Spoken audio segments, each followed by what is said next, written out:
Welcome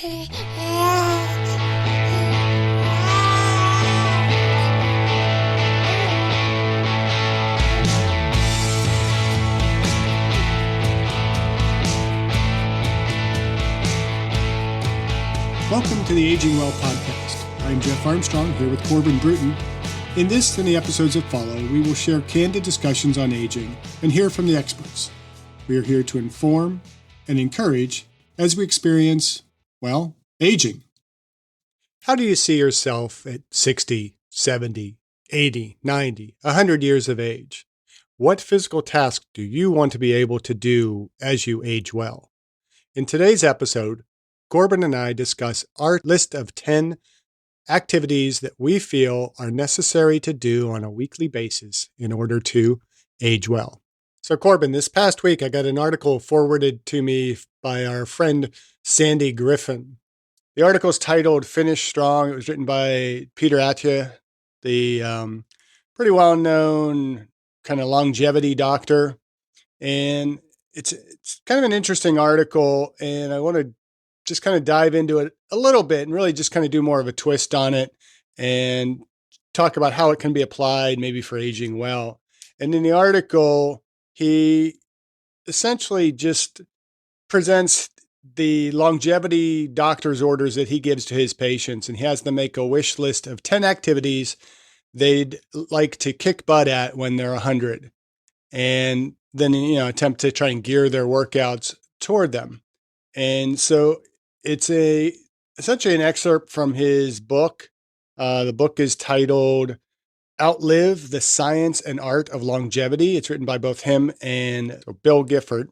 In the article, he talks about this idea of a Centenarian Decathlon, which are the 10 most important physical tasks they want to be able to do for the rest of their lives.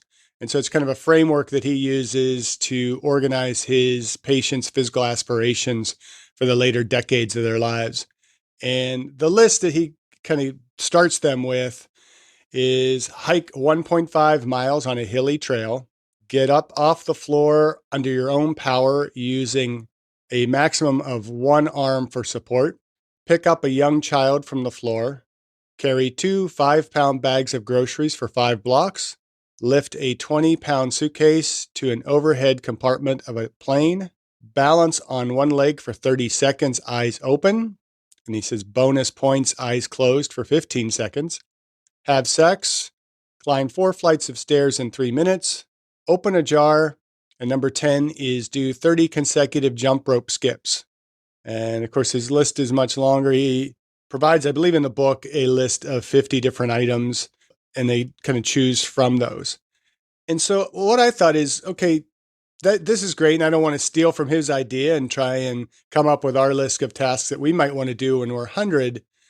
But what I'd like to do is say, okay, let's create our own Aging Well Decathlon and come up with our own list of 10 activities that one should be doing weekly to age well. What do you think? I love that idea. I think last time we did this, it was actually pretty successful when we gave a list of just things that we would do to age well. I really like the article personally. So let's dive in. Okay, let's kick ass when we're 100 years old. What do we got to do to get there? And, his basic premise is, what do we want to do when we're there? To me, if when I am a centenarian, I do not want to be sitting in a wheelchair, staring at a wall in a nursing home. I want to be out doing something. That's when I want to be an elite power lifter. I want to maybe hit some world records in some masters competitions. That's when I'm going to become an elite athlete. That's my goal. So let's start with your list. What's number 1 on your list of the top 10 things that we should be doing on a weekly basis to age well? My number 1 thing is actually not necessarily something we should do on a weekly basis, but something we should be doing on a daily basis. And I just put devotionals. So, whether it's having a devotional prayer, whether it's having a prayer of thankfulness, whether it's hopping into your religious book, whether it's, having time that you set aside, not to just be with yourself, but to give to that higher power.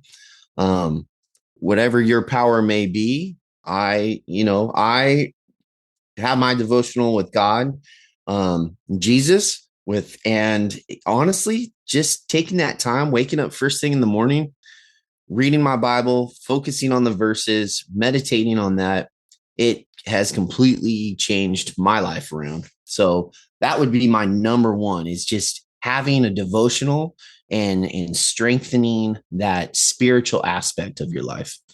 That was kind of number 5 on my list, was meditate, but meditation, including that being kind of the broader sense of reflection, sense of centering oneself, the sense of, kind of aligning oneself with their higher power, with God, with the universe, and those types of things. So that was my number 5. So now I don't have to do my number 5 anymore. But Oh, okay.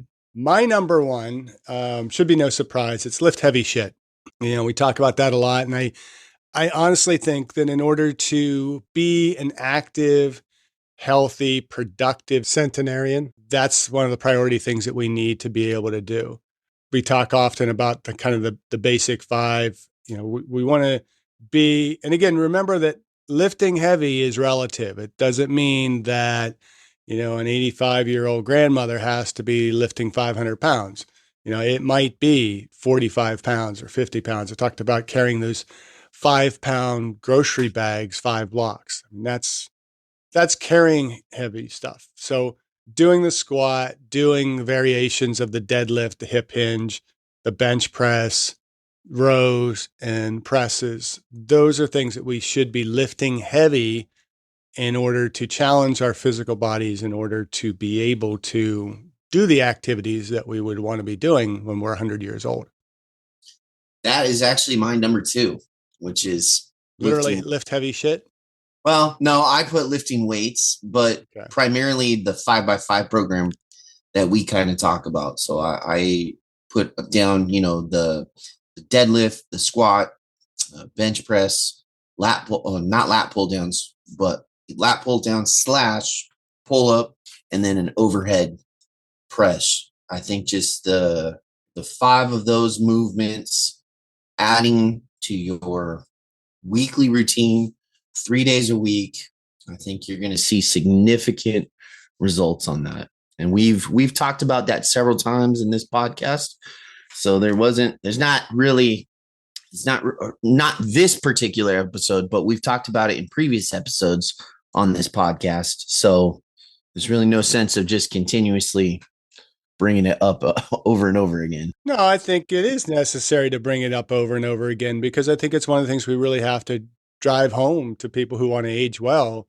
You want to age well, you got to be strong enough to be able to continue to do the things that you want to do that's going to keep you healthy and active and productive. And I think it's hugely important.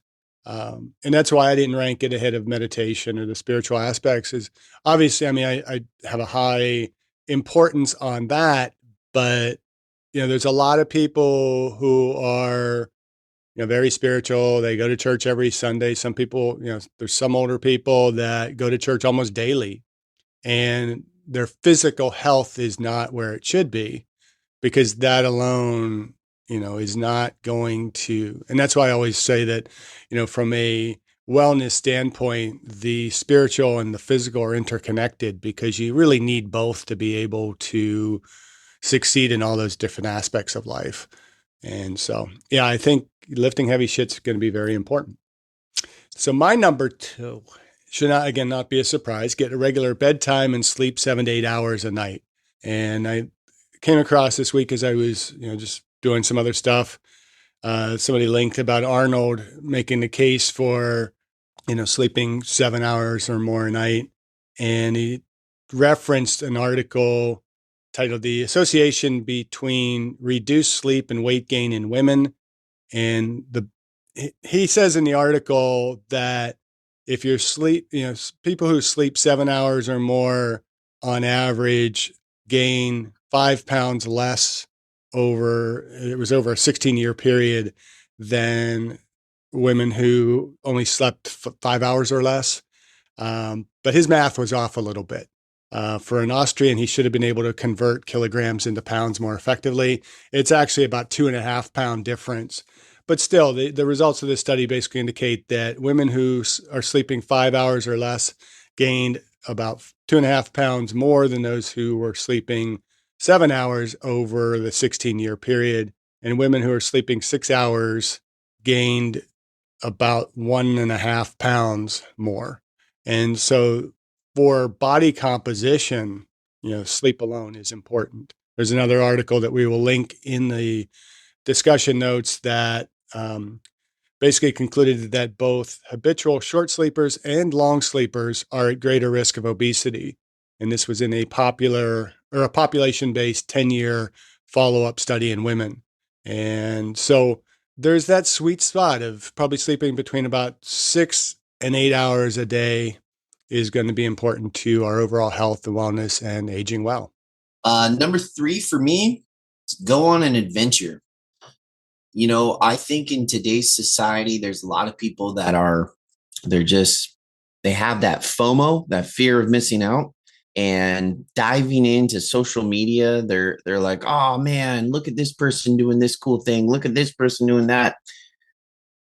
And I just kind of roll my eyes at them. I don't get that. I don't get why people compare and contrast what another individual is doing on social media. I think that needs to just be eliminated altogether.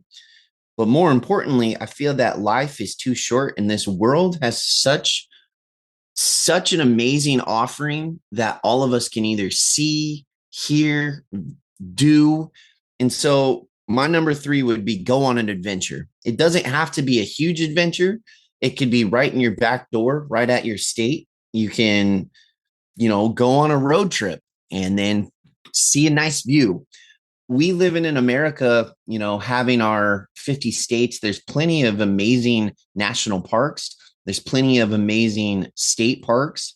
But it doesn't have to just be limited. If you save or plan something cool, maybe you go on to an adventure and you go to a tropical paradise. Maybe you go on an adventure and you go backpacking through Europe. Maybe you go on an adventure and you do what's the festival over in India where they throw paint in different colors at you?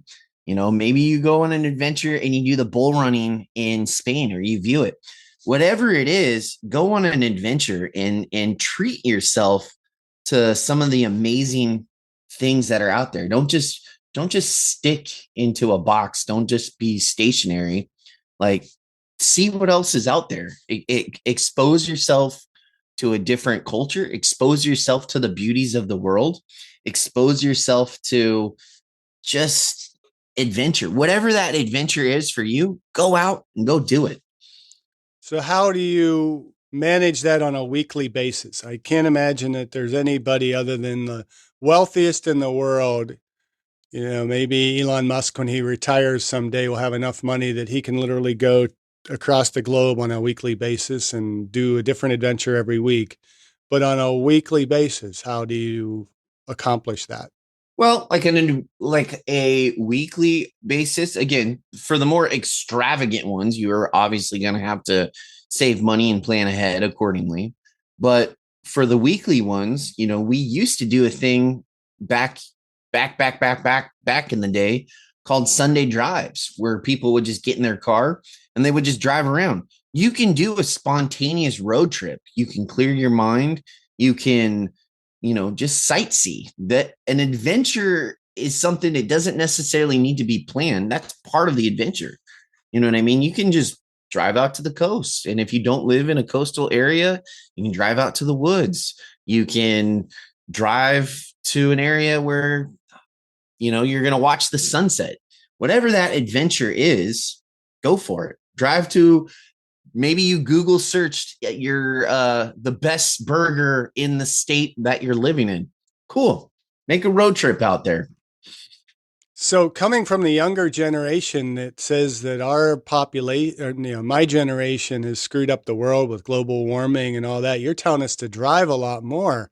Yeah. I don't know about that. I think I get what you're saying. I think, adventure wise, we need to try new things on a weekly basis, new new experiences. It doesn't have to necessarily be a trip anywhere. I think it just needs to be opening our minds and our experiences to different things on a weekly basis and not just getting into a really habitual routine. My number 3 is to walk. So we can walk on a weekly basis, just get ourselves out, get more active. I think the more active we are, the more we're just simply walking, even though that's not going to be of great benefit for improving our VO2 max. It's burning calories. It's getting us outdoors. It is getting our muscles active. It's opportunity to kind of clear our head, maybe do some of those other things like meditate and just think on things. It can be our adventure, but just get out and walk.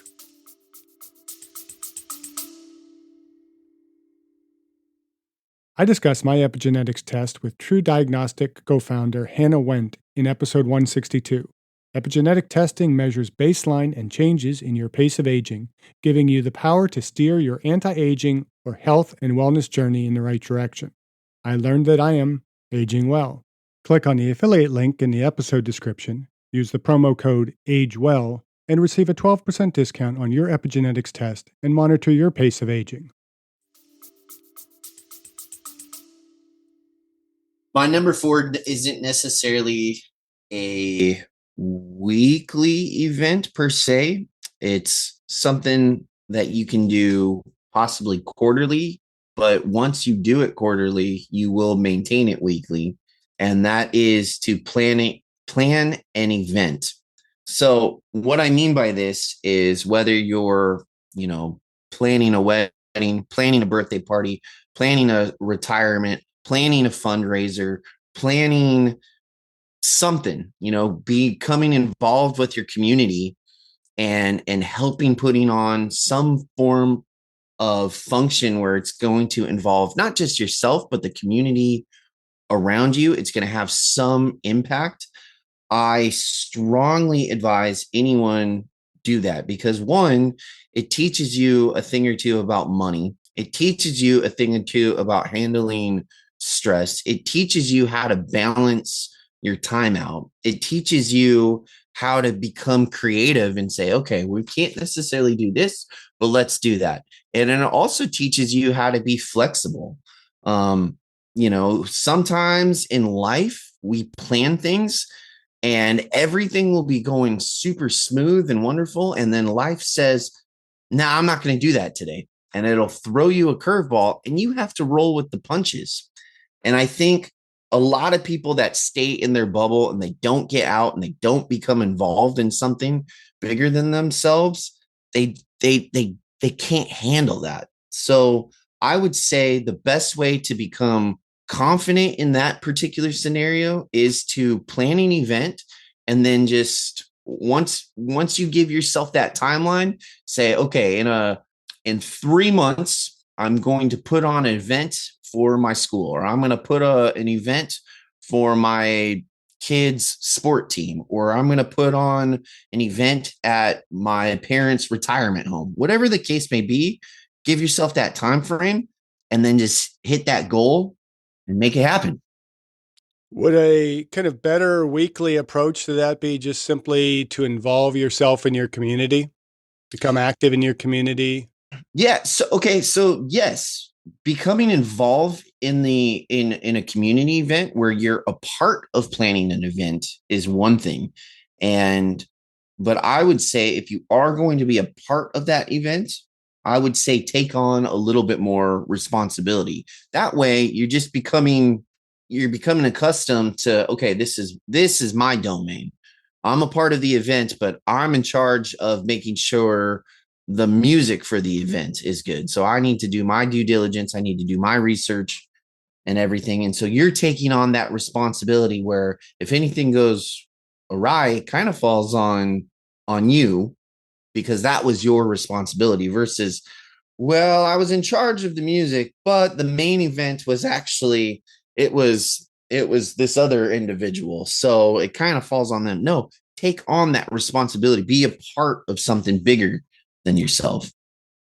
I'm not sure I'm entirely following that as a means of aging well. I mean, it certainly is something that we should be doing. I don't know that it's going to have an impact on my performance when I'm in, when I am a centenarian. But yeah, I mean, I agree. I think maybe stretch that a bit to, just plan, take a more proactive, planned approach in your life and don't just kind of go with the flow. Well, and exactly. And some people, especially those who are starting their journey to age well, maybe they're, graduating college, maybe they're graduating high school, maybe they're in that young age, becoming a part of an event planning, it gets them into that mindset of just planning. It kind of just helps them move forward. I know it definitely helped with me when I took on the role of being an activities director. I was very much just go with the flow and just see where the world takes me. But once I took on the mantle of being an activities director at an assisted living, it became something bigger than me. And I had to plan ahead because it wasn't just going with the flow for me. It was making sure the residents had their had their entertainment per state guidelines. Okay. So it does carry forward for those that are kind of stuck in a rut, and for those that are already great planners. Awesome. It challenges themselves and it allows them to kind of become a little bit more in tune with the emotional aspect that goes with planning an event. Because, like I said, when you plan an event and you have an idea in your head, and if something doesn't go that way, it can be really, really stressful. So it can carry forward with, okay, no big deal. I now know how to manage my stress, which is a part of aging well. Okay. So that was your number 4. Yeah. So my number 4 is carry heavy things and walk. So beyond just walking, carry things with you, so kind of more along the lines of, doing your farmer's carries, but it doesn't have to be part of an exercise program. It's like walk to the grocery store and walk back with your, bags. Do things that are going to help you, kind of get stronger and have better muscular endurance. But I think a lot of times we don't carry stuff, and that can have a negative effect on our overall aging.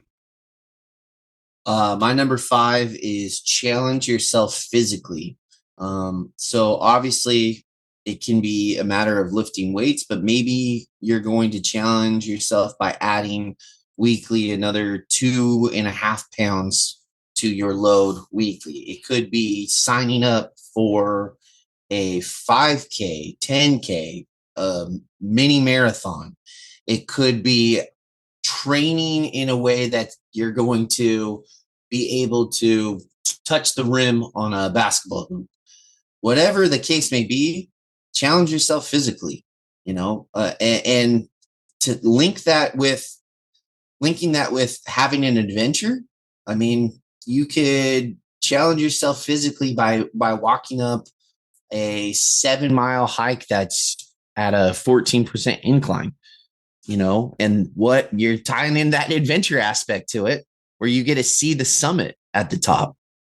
Okay. My number 5, we've already kind of covered with meditate, but there is quite a bit of good scientific evidence that meditating at least 20 minutes a day has a lot of very positive, biopsychosocial benefits for the individual. And so even if it's just kind of turning off the radio on your commute and just allowing your, as I like to call it, your soul speak, just listening to yourself, to, your God, whatever it might be, to try and center yourself and get yourself kind of better focus, getting that better gratitude. What's your number 6? My number 6 is enjoy food. We talk a lot about the importance of nutrition, but your nutrition, your diet, it doesn't have to be the improper mindset of die with the letter T at the end, right? You don't have to kill yourself with your diet. You can enjoy food. You can season it accordingly. And, even if you have a super strict diet and you're really good with bringing in good, healthy, nutrient dense food, treat yourself every now and then. Enjoy food. That would be my number 6. Okay. I'll come back to that when I get to my number 8. My number 6 is take creatine. I think that is a very important supplement that we should be taking as we age, both for muscular health, but also, appears more and more for brain health and for even just emotional health. And so I would encourage everybody to take, maybe 5 grams of creatine a day. The minimum guidelines are about 1 gram per day is necessary for normal functioning. And as we've talked about in previous podcasts, about 64%, I believe it is, percent of the population is deficient in creatine. So I would suggest for long-term aging well, take your creatine. I actually started supplementing creatine this week. And I have seen just a significant benefits, just in my cognitive thinking, but then in my overall strength at the gym. Like it's you just get that little bit of, I don't know, that little extra push. It's awesome. And to see that result in just a week of taking it that was impressive for me.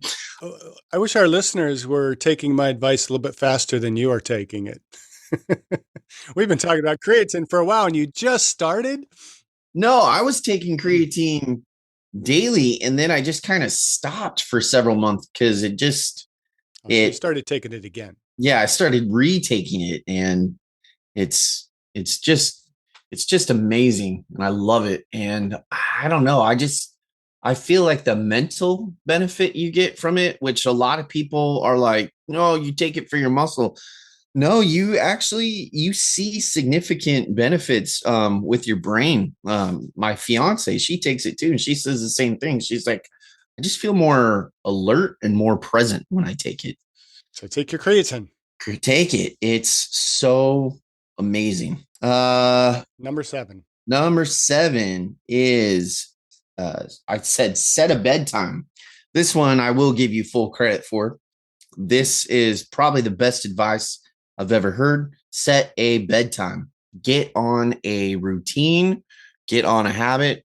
Are there going to be curveballs in life where you may not fall asleep at that bedtime or go to bed because something came up? Yeah. But for the most part, set that bedtime and get a head start on the next day. Good advice. I think I've heard that before somewhere. Yeah, so I'm giving you full credit. I just rank it a little bit higher. That was definitely my number 2. But my number 7 is move multi-directionally. Just oftentimes, we think about exercise, we do our cardio, and we're doing it all in this very linear, singular pattern, where we're just moving in one plane. And, you're on a bike or you're walking or you're stair stepping. It's all in that more sagittal plane rather than moving obliquely, moving side to side, forward, backwards, up, down. Move multi-directionally, get yourself moving in multiple different patterns. And that may be just simply doing, a little bit more like the plyo floor type of activities we used to do in the sport performance facility for the young athletes. Could be dancing, could be just simply moving in your exercise in different planes rather than just simply moving forward. I think that's phenomenal advice. Actually, when I was doing personal training, I used to train people the same way. I'd say, everything we do forward, we're also going to go backwards and we're going to go side to side on. And I would use the metaphor of, the older we get, we become more robotic. But when you were younger and you were a child, you're running around, you were agile, you were mobile. And let's get back to that childlike fitness. And it by training your body to get back to what it is designed to do and move on all of those planes, you do see a huge increase with mobility, with stability, with agility.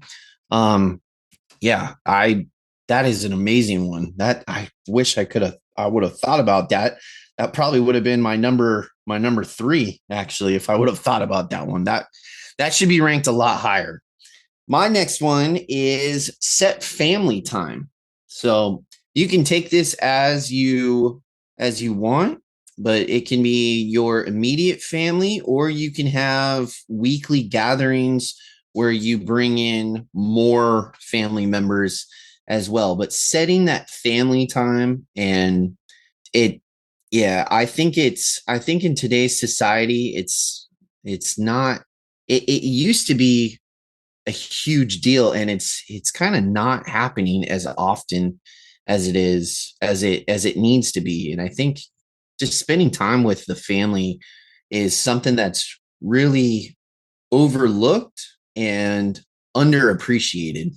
I really can't go into more detail than that. I feel like it's self-explanatory on the importance of setting that family time. Yeah, there's a lot of things you can do there. I mean, a lot of groups. I know it's very popular in like the Mormon populations to have like a family home evening where one night a week is set aside. Everybody's home. It's like a game night. You do activities as a family. I think that's very important. A number of years ago, I think it's been almost 4 years ago now, my wife and I established our 15-minute check-in where we sit down. It's supposed to be minimum of 15 minutes. It's never 15 minutes. It's always longer. And the kids have gradually gravitated toward, wanting their time in that as well. And so they almost like are sitting aside. Like my daughter just this week said, I'll be in 15 minutes. So she's basically saying, I'm going to join in, but you have your 15 minutes, but I'm going to join in. And they like to come in and kind of sit down with us and kind of join in. We talk about our days and all those kind of things. And it is important in this very busy pace that most of us are in, and where we have so many things going on, and there's just limited time to sit down and just to do things as a family. So I think that's a good one. My number 8, I said we'd be back to this one. You said your one about eating. You said enjoy food. My number 8 is eat less, but I don't think they are contrary to one another. I just think we need to eat overall less food, not necessarily dieting from the standpoint of most people think of diet with a T, or die with a T rather. It's more just overall consume less food for our health. And there's plenty of evidence out there that the less you eat, the longer you live. There's been a number of different studies. I've done studies on rats where longevity increases dramatically when they decrease their food intake. And so with eating less, there will be certainly financial savings. There will be health benefits because the body fat loss that we will see with eating less, but also we're consuming less crap. And, if you consume the foods that you really like, but in a moderate amount, you're going to enjoy those much more. So if you are going to have a dessert, you don't have to have dessert every night. You don't have to have huge portions of it. It might be a very, very small portion, but you're going to enjoy it. And it's going to be for your health, not just for mindless consumption of food. Well, if you notice, I said enjoy food. I didn't say overindulge in food.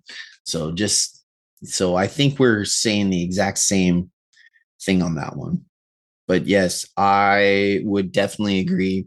I think there are countless research that would defend the argument that eating less does add longevity to your life. And I know we've talked about it, but I would really like to do a podcast on fasting and a lot of the benefits of fasting as well.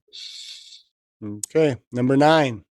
Number 9, kind of piggybacks off of your 15 minutes with your wife, but it's go on a date with your partner. I think with how busy the world is, a lot of, I just read an article the other day that the divorce rate in the American family has gone up to, I think it's just shy of 60%. And that's really, really sad to me. And I think it's important to kind of put everything else to the side and focus on the person that you've dedicated your life to. Focus on that individual where, I made a full commitment to this person. I stood before, God. I stood before my family. I stood before Elvis at a Las Vegas drive-through chapel, and I made a promise and a vow and a commitment to this individual that I was going to be with them forever. And I think it's important to get back to that and just spend time where it's just you and that individual. Go on a date. It doesn't have to be an over the top fancy date. It could just be, a picnic in a park. It could just be dinner at your favorite restaurant from your very first date that you ever went on. Wherever the case may be, just have some you and your significant other time frame and rekindle that flame, rekindle that spark. And if you have kids or other responsibilities, those are really, really, really important. But at the same time, it's a partnership. It's a teamwork. That's not just your significant other. That's your teammate, right? And sometimes you guys need to call a little time out, and you got to go into a huddle, and you have to regroup, and you have to get back together before you go out and you win the game of life. So yes, I would say go on a date with your partner is my number 9. Okay. My number 9 is be other centered. So not too far off from that, but my concept of being other centered just means, putting priority on other people, their needs, and understanding that our purpose isn't necessarily about ourselves. It's about how we impact other people. And so as we approach life on a daily basis, weekly basis, as we age well, if we are focused on, again, that spiritual concept of not being the center of the universe and that there being things more important than ourselves, then we make the world a better place. Our lives are better. We're probably a little less stressed out too, because we aren't so focused on what's happening to me. It's like, how is what happening to me impacting others? So I picked that up. That's kind of goes back to kind of I think it's a Quaker approach to interacting with their community, their friends. And, just as we approach others, approach them from another centered viewpoint rather than what am I getting out of this? Okay, number 10 for me, I put hobby. Get a hobby. Get a hobby that is something that just allows you to have peace. Now, this hobby is going to be different from everyone. There's going to be some people that, they are, they don't like large crowds. So maybe they just need some them time. That could be going fishing. There could be people that, they're more physical. They want to have movement. Maybe they join a jujitsu thing. It could be a hobby where they're involved with a lot more people. So they get together with a group of people but that's still their time. Even though they're spending it with other people, whatever that hobby is, it's a little treat for you. It's a little bit of a escape from whatever the normalcy of the world is going on. It's just kind of a de-stressor, and it's something that is dedicated for you, and it makes you feel good. And so that's why I put that one at the very end. Everything else, you kind of focus on your overall health, your well-being, you're focused on others, you're planning. But that last thing, it's just, hey, that's just some you time. Whatever that you time is. If it's reading a book, doesn't matter. Just get something that's just for you. So my number 10 is read. So, just trying to get into books on a regular basis, read articles, read more than just the Facebook posts and some of the crap that's on the internet. get into reading some classics, reading some history, reading some philosophy, reading things that are going to broaden your mind, challenge your mind, and promote that intellectual growth that is important to wellness as well. Well, I like how you threw in read history. I think there's always three sides to every story. There's yours, there's mine, and there's the truth. And I feel that, you know, it's important to know all of the truth about history, and we can learn from it and we can grow from it. And there's nothing wrong with that. And I really like history.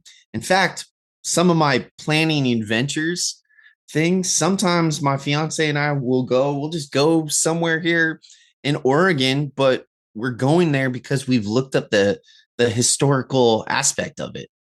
And then we'll go to that event and it's wherever it is, and you're like, man, this is pretty cool. I don't know. That's kind of how we plan our adventures, is we're just going to go to a place that we looked up and there's some history attached to it.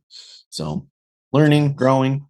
Yeah, and I think that's the general theme of the 10 activities one should be doing weekly to age well is, do the things that are growth oriented, both spiritually, physically, intellectually, emotionally, and socially.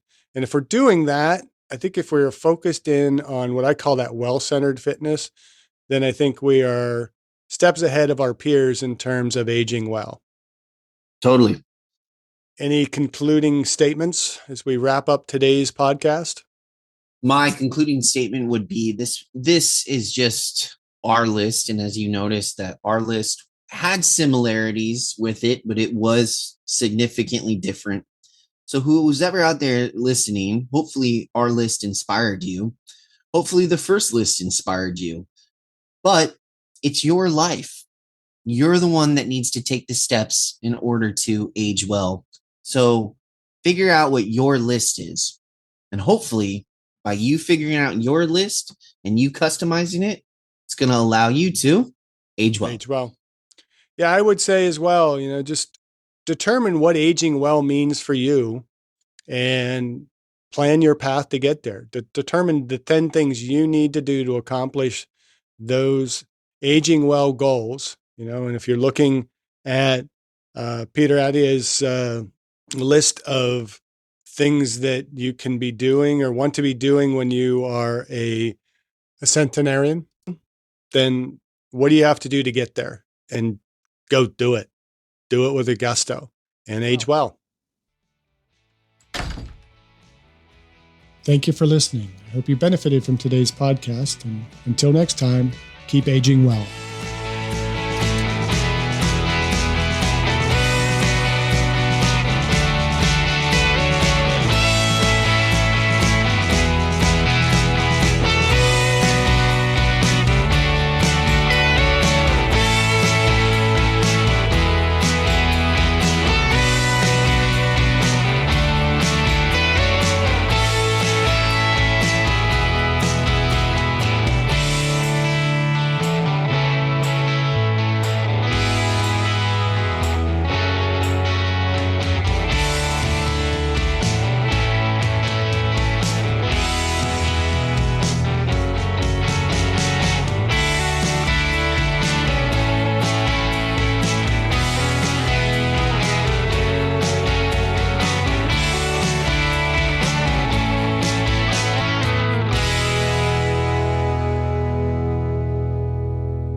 If you have topics you would like to have us discuss on the Aging Well podcast, please click on the links in the episode description to send us a text or record your message or comments.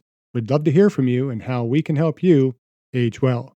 If you benefit from the Aging Well podcast and would like to support the content financially, please click on the Support the Show link or support our affiliates and advertisers.